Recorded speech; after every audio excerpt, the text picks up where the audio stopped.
Many people enjoy different activities in this world. Some like to read a good book, others play an instrument, others enjoy dabbling in movies. I personally like to go out in the great outdoors and hunt. Now, over the generations and years, many people have debated on whether hunting is ethical or it should be banned. I personally believe that hunting is vital to our nation's economy and livelihood for three main reasons. Number one is that hunting is a valued American tradition that needs to be upheld. Number two, hunting is vital for the economy. And number three, hunting actually helps the animals that we are hunting and ecosystems as a whole. Firstly, number one, hunting is a valued American tradition. Now, I'll use myself as an example. I like to hunt anything from ducks, deer, antelope, reindeer, anything that walks, I'll hunt it. Now, I got that great drive and ambition from my dad, and he got it from his dad. And my dad and grandfather have taught me all sorts of things, like how to hunt down something, of course the gun safety and how to use a gun properly, and of course how to dress an animal and how to use it so that you're using as much of the animal as possible so that none of it goes to waste, because that is the most important thing. Now, another example that I think really exemplifies hunting, it comes from the book The Best of Field and Stream, in which it talks about and brings up the 100 best stories that the magazine Field and Stream has published. One in particular comes from a man named Ed Zern, who in the early 70s went out Chuck Arts partridge hunting. Now, during the process of events, his boat overturned, he lost all of his groceries, his tents, and all that jazz. Now, of course, that is a problem. However, he really embraced the situation and took it as an opportunity to connect with nature and how it used to be back then. And I think that's what's really important here. Hunting allows people to connect with how things used to be back in ancient times, where there wasn't a grocery store that you could walk into and grab a filet mignon in a package. You had to go out, hunt something down, and kill it just to make it so you and your family could survive. And I think that is something that we lose today, and hunting really puts that on perspective. Now, secondly, hunting is vital for the economy. Now, in a book written by Bob Norton in 1995, that I really think it exemplifies and is timeless, he talks about, and I quote, "Since 1937, hunters and target shooters have contributed billions of dollars to state wildlife restoration and hunter education programs. By the purchasing of licenses and hunting equipment with a special tax on it, outdoorsmen have raised and contributed billions of dollars that go towards conservation projects." So what we see here is the vital equipment that hunters need to hunt: guns, shells, camo, different sorts of packs, knives, and stuff, all have a special tax on it, and that tax is taken for only conservation projects and is pumped back into the land so that proper habitat can be maintained for things like ducks, elk. So that's what a refuge is. It's a government funded through this taxation process so that ducks and geese, and of course there's other lands for elk, can survive and really prosper in this process, and it's maintained through hunters.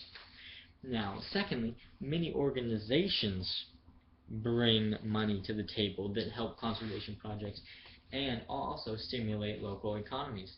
For example, Safari Club International's president, Joseph Hobsner, made a speech on February 28, 2012, talking to the International Conservation Caucus, and talked about SCI's efforts towards conservation, how they have donated, or they have pumped into the system, $16 million that have been put towards lion conservation in Africa. And now, how it works is they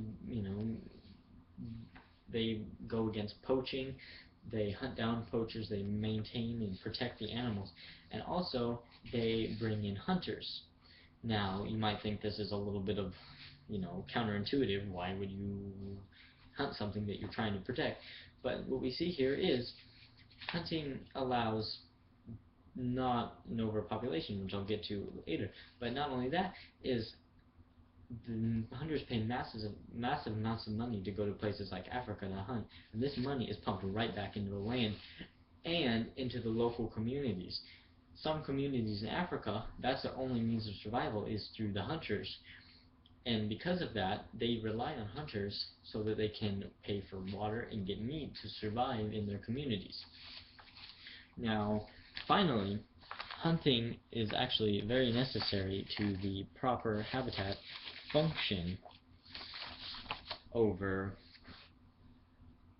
long periods of time. Now, I'll give you an example. In the October 31st, 2010 issue of the Missoulian, which is Montana's statewide newspaper, Bayer Lowell wrote an article that was co-signed by 6 key different wildlife and hunting organizations. The article calls for an issue that has been gripping the nation, not only in Montana, in the battle between animal activists and hunters. The animal activists believe that hunting of animals is unnecessary. For example, the wolves, that because we work so hard to get them back on track, why would we hunt them?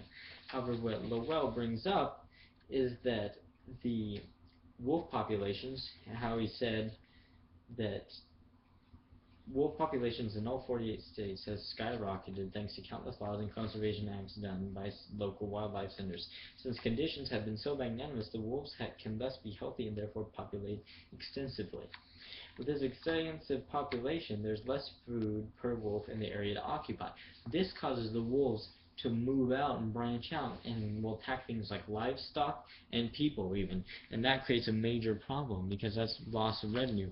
So what Montana is calling for is renewed tags so that hunting populations can be downsized so that wolves have more to eat on their own and won't cause a lot of issues. Another example comes in New Jersey in the 90s, how they banned hunting of deer, and this ban caused deer to run rampant in the cities, causing car accidents, and the deer themselves were very malnourished. And this, after they lifted the ban, the deer were healthy again and no longer had any issues in the cities. Now, what we see here, there are many opinions on whether hunting should or should not be implemented. I personally believe that hunting is vital for the reasons of it is a valued American tradition, it stimulates the economy, and it helps the animals. Now, I can't think of anything better that, really wraps it up. You're getting money, you're having a good time, and you're helping the thing that you're taking part in. It's a win-win-win situation. And I don't see why anyone could argue against that.